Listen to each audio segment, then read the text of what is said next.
Oh, hallo und willkommen zurück. Willkommen zur heutigen Folge in meinem Solo-Let's Play The Long Dark. Da ist ein Haus. Das ist doch nicht unser Zielhaus, oder?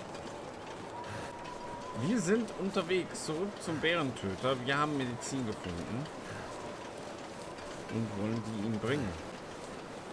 Wenn mich nicht irre, ist das davon das Haus. Wundert mich, es sieht eher näher aus, als es eigentlich auf der Karte aussieht, aber deutlich näher. Die Richtung stimmt. Ich denke, das ist ein anderes Haus. Ja, okay. Dann haben wir vielleicht ein anderes Haus noch gefunden. Und unterwegs ein bisschen aufwärmen. Das ist doch nichts Schlechtes.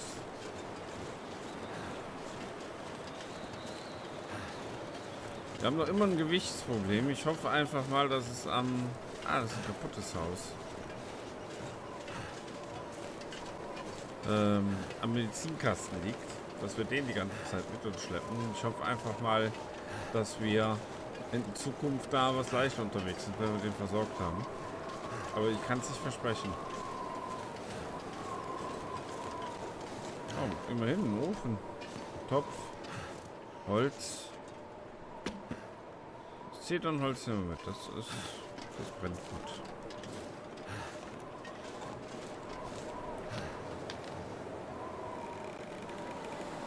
Totes Holz steht da. Okay. Ich glaube, da lang ist falsch, oder? Ja. Nee, wir müssen da lang.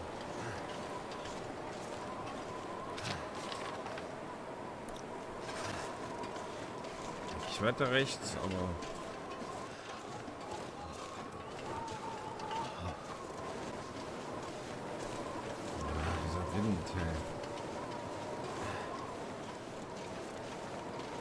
Das macht das Ganze wieder zur knappen Angelegenheit. Was soll ich sagen? Da bin ich überhaupt nicht froh drüber.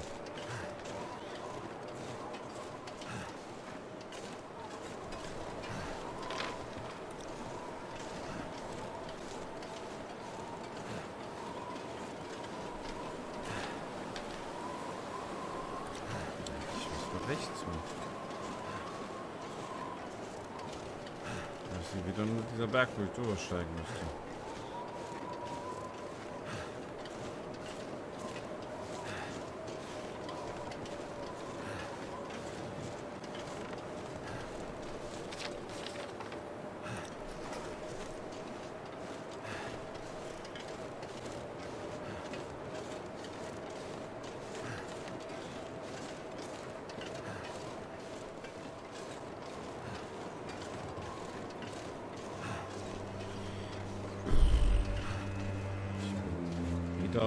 Zu schwer, zu kalt, zu alles.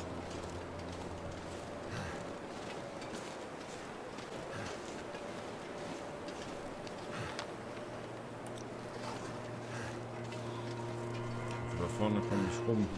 Wenn ich hier über den Berg klettern muss, da sehe ich schwarz.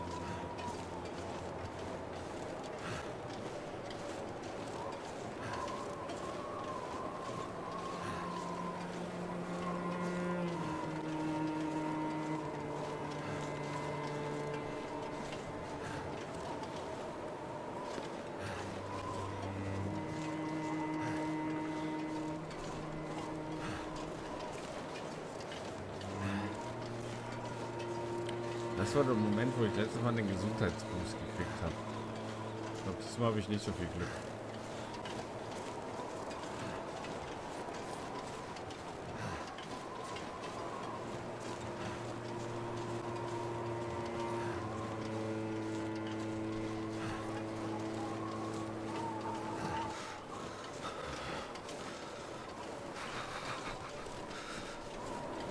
Er hat wirklich kalt.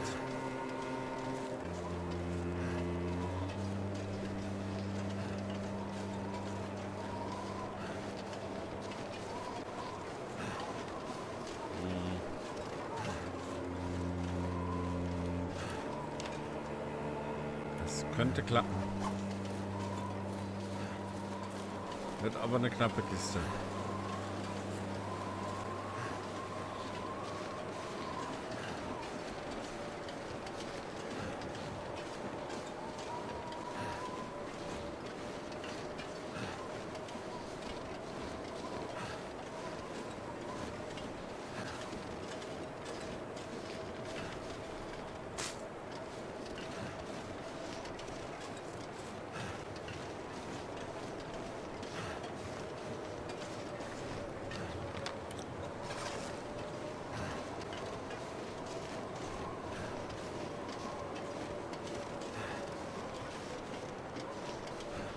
Müsst ihr doch jetzt das Haus sehen.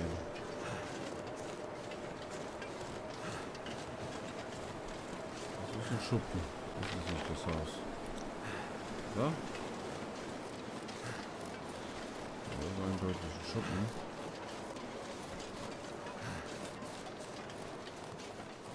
Ah, eine windstille Ecke von. Oh, wieder Glück gehabt. Das war aber nur vor kurzer Dauer. Need to find some place to escape this cold. Ja, sehe ich genauso. Ist doch das Haus.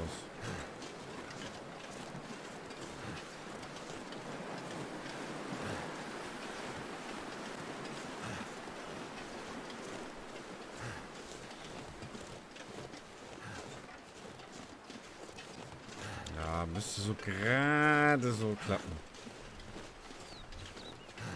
Hi.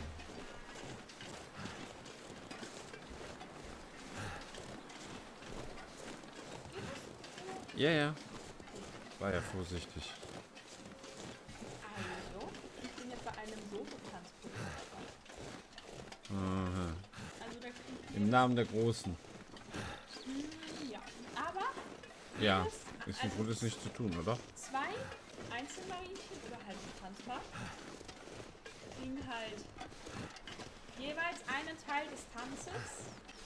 Also so 20 Sekunden oder so, wo die dann alleine tanzen und am Anfang und am Ende wird zusammen getanzt. Quasi in einem Tanz. Ja, Alia, du hast doch jetzt schon genug. Nein, das ist nur ein Termin. Deswegen habe ich auch nur Ja gesagt. Ich habe auch erst zu Mama gesagt, so ja, nee, geht nicht. Aber es ist nur ein Wir Samstag. sind zurück. Nur ein Samstag Gucken. oder Sonntag. Von daher passt das. Ein Termin. Versuchen ihn zu heilen.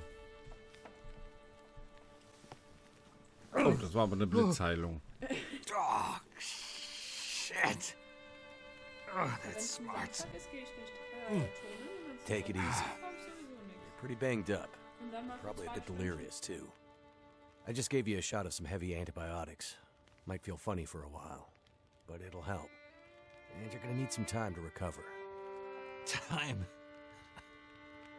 We don't have time. We need to get a message out. It's important. Message? You mean to your friend, asking for medical help? Never mind that.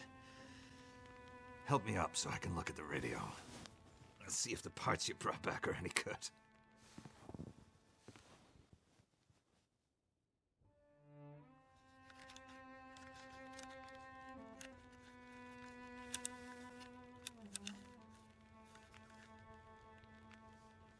That's a military shortwave, isn't it? Maybe. I know a bit about radios. That's not like any surplus I've ever seen. Ah, damn it! Well, the parts look fine. So, whatever's wrong with the radio goes deeper than that. What could it be? Something to do with the power. Fuses. Transformers, maybe. We have bigger problems to deal with first. That bear's out there, hunting us. He's a smart old bastard. He'll keep us from getting out, getting supplies, finding help. Eventually, he'll either get us or starve us out. Den Bären kenne ich, das ist auch meine Familie. Die lassen mich auch verhungern. Willst du was essen?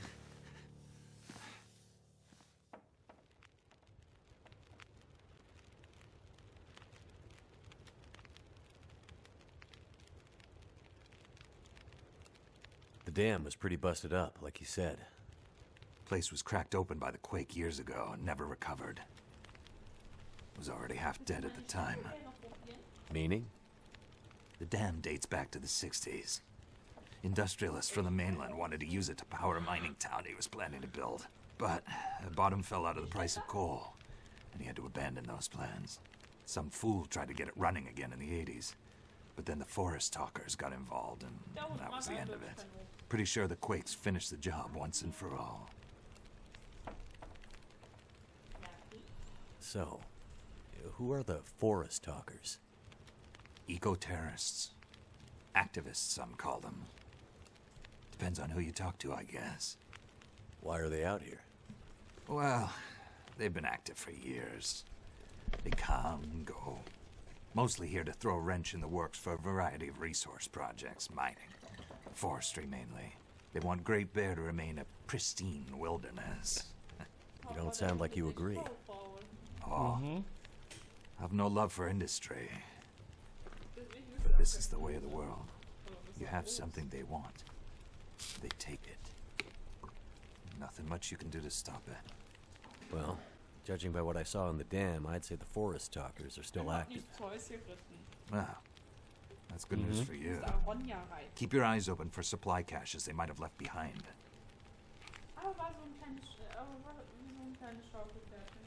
Can you tell me anything about where we are? Well, this whole area takes its name from Mystery Lake nearby. Oh. It's kind of a wilderness preserve, though you wouldn't know it from the logging trucks. Not much around there, apart from some lake cabins that'll be locked up for the season. You've already seen the dam. Railroad passes through the area. Trains come through once in a while. Fewer every year. Whole area's mostly dead. Most of the year. You sound like you like it that way. Yeah, I sure do. So, no other people living out here? You gotta understand. The collapse destroyed Great Bear. There's nothing here to stay for. You meet anyone out here? Chances are they're hiding from something. Or someone. And you? Why are you here? I have my reasons. What's this unfinished business between you and the bear? Ah. Me and the old bear. Every time we meet, we make a little trade. And what do you trade? Each other's blood, mostly. Sounds like a losing proposition. Oh, I'm sure it will be. For one of us.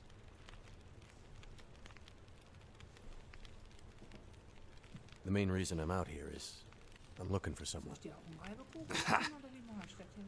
won't find too many people out here. Ich kann erst That's kind of the whole um point. 11 essen. This is someone important to me. A woman. She may have passed through here a few days ago. Ja, Might have been konnte injured. nicht mehr länger warten. What makes you think she came through here? Also 11:30. She passed through the tunnel leaving Milton. Then... I'm not sure. Well, the roads from Milton don't lead this way. Wherever she's headed, you'll have to cross the mountains to find her. Not an easy path, even for the most experienced outdoorsman. I'll do whatever it takes. You won't get far with that bear on the prowl. What we need is to get my radio up and running, so we can find out what the hell is going on. Maybe someone out there has seen your friend. The woman I'm looking for. She might be on her way to a place called Perseverance Mills. You know it? Yeah. Shit Nothing Town, north part of the island. Sounds about right. Yeah, I know it. We were on our way there, my passenger and I, when we crashed. I need to find a way to get there, or contact her. See if she's all right. You sure she's alive? Yeah, I'm sure. Well, normally I'd make some calls on the old shortwave. Whole area's been damn quiet since those lights in the sky. Even the wildlife's acting strange. But I might have an idea.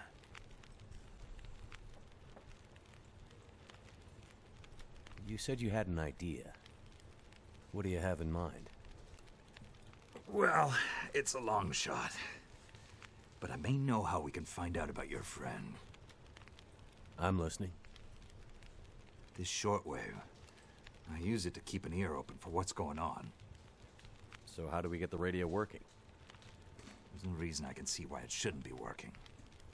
Well, what about more parts? Or another radio? We might find another radio. But I think I have a better idea. Problem is, it's no use with the old bear out there. Your path to a working radio, and our survival, is through that bear. We have to find a way to deal with him first.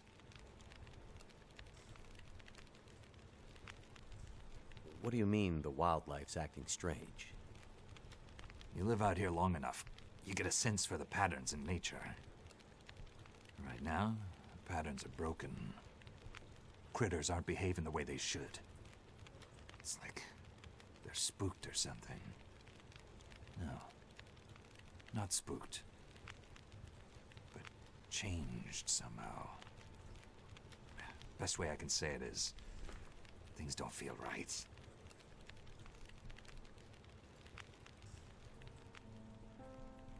Okay. So we have to deal with the bear. But you're half dead, and rifle shots don't seem to do much. So... That's because the old bear, he's special. I've been hunting and trapping for years, and I've shot a lot of bears. But I've never encountered anything quite like him. A special bear like that needs special magic to bring him down. Magic? Don't worry, I'm not delirious. I don't mean literal magic, but we need the old knowledge. The old ways.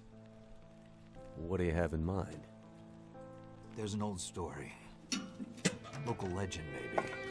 About one of the original settlers of this place. Spence. Story goes something like this. Spence shows up and sets up his claim shanty with his young family in tow. For generations, the family had been traders in the Hudson's Bay Company. Old voyageur stock, they say. Hard people. Survivors.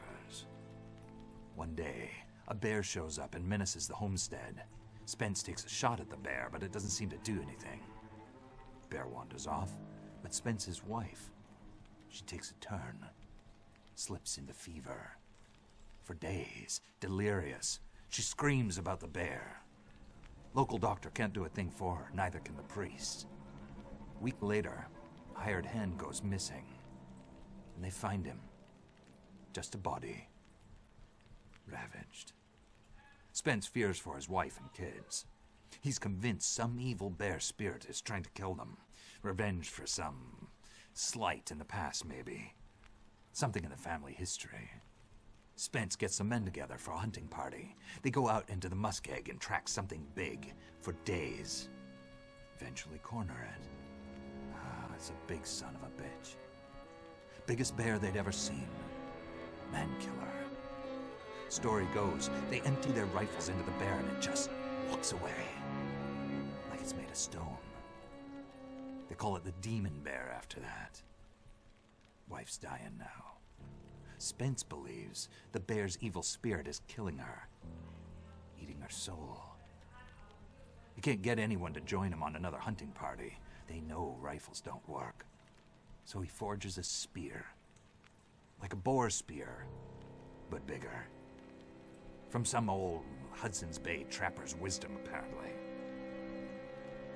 He goes out into the muskeg, disappears for days, and then one morning, the wife's fever breaks. But nothing from Spence. Some men go out looking for him, and they find him. Half dead, blood all over him, body torn almost in two. The bear's work. The last thing he says is, "Spear stole the bear's soul. My wife is now free." And then he's gone. So, did he kill the bear? Nobody knows. Never found a carcass. They buried Okay, Spence, was ist die took the Geschichte spear dann? back and hung it over the mantelpiece in the Spence homestead. Never saw that bear, or any other, again. Years later, after the Spence family faded to obscurity, wealthy land baron bought the spear to hang in his hunting lodge. Just so he could tell that story, I imagine. So, do you believe it? The story of the demon bear and the spear stealing its soul? No, of course not. I might spend all my time alone in the wilderness, but I'm not crazy. But the old stories sometimes have truth hidden in them. Spence might have been superstitious, but he had the right idea. 10 inches of cold, hard steel might do what a bullet can't. I'm convinced. A spear's the way to kill that bear. And you need to get Spence's bear-killing spear if we're gonna survive the winter. The old hunting lodge is still there. A couple of days' journey south. Follow the tracks the other way, through the muskeg, and you'll find it. If the spear's there, get it. It might be our best hope. Okay. And the radio? You deal with the bear, and let me worry about the radio. Now, let me rest. Good luck out there. Watch out for our demon. Right.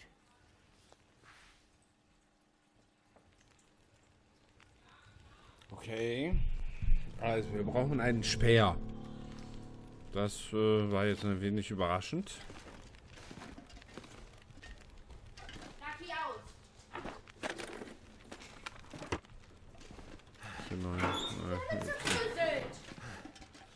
Keinen neuen Loot offensichtlich.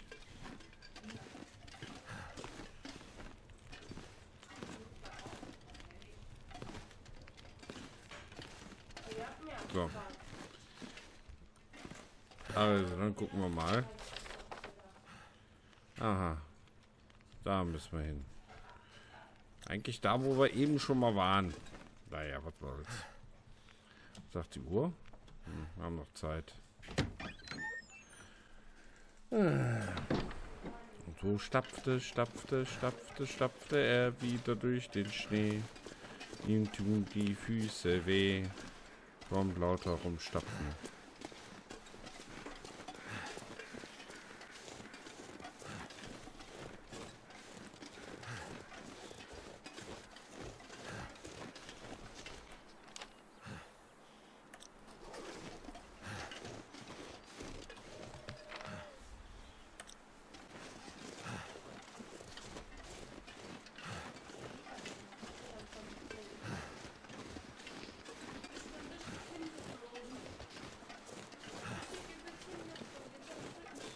Rehries. Rehries ist eine Mischung aus Reh und Rentier. Wir wissen ja nicht genau, was es ist. Also Rehries.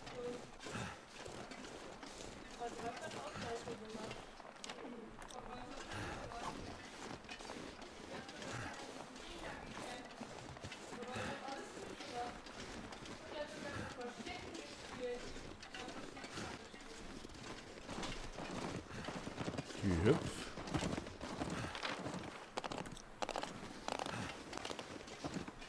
Das ist mein ewiges Gamer-Schicksal, dass ich von Rehen kaputt getrampelt werde oder so.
Und zwar was leichter, ne?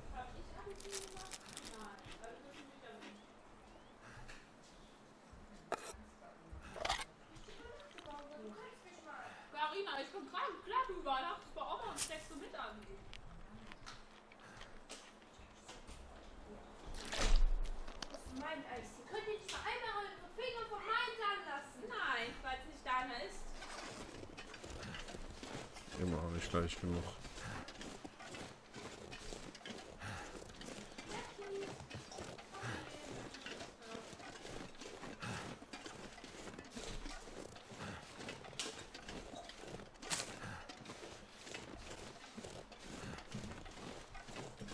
Danke, Schatz. Schon seit 10 Jahren. Ja, aber mit der Aufnahme kann man schlecht aufstehen, ist das Problem.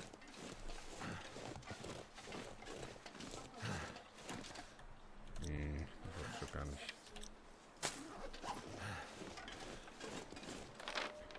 Ich habe auf jeden Fall die richtige Richtung.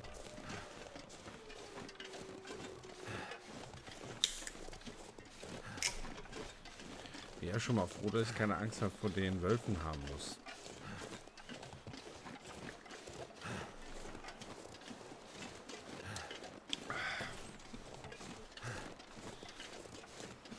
Wenn wir so darüber reden davon, ist er gleich wieder einer.